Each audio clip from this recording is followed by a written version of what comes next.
3 రోజుల రష్యా పర్యటనలో ఉన్న రక్షణ శాఖ మంత్రి రాజ్నాథ్ సింగ్ ఆ దేశ అధ్యక్షుడు వ్లాదిమిర్ పుతిన్తో భేటీ అయ్యారు. ఈ సమావేశంలో రష్యా రక్షణ శాఖ మంత్రి ఆండ్రీ బెలౌసోవ్ కూడా పాల్గొన్నారు. ఇరు దేశాల ద్వైపాక్షిక సంబంధాలు, రక్షణ సహకారంపై చర్చించారు. Bharat Russia inter governmental commission on military technical ఆపరేషన్పై ఫలవంతమైన చర్చలు జరిగినట్టు రాజ్నాథ్ ఎక్స్ వేదికగా పేర్కొన్నారు.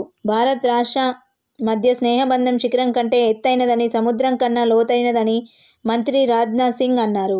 రష్యా స్నేహితులకు భారత్ అన్ని వేళలా అండగా నిలుస్తుందని రాజ్నాథ్ స్పష్టం చేశారు. ఇరు దేశాల రక్షణ సంబంధాలపై కూలంకషంగా చర్చించామని, రెండు దేశాలకు లబ్ధి చేకూరేలా రక్షణ రంగంలో ద్వైపాక్షిక సంబంధాలను మరింత బలోపేతం చేసుకోవాలని నిర్ణయించామని తెలిపారు.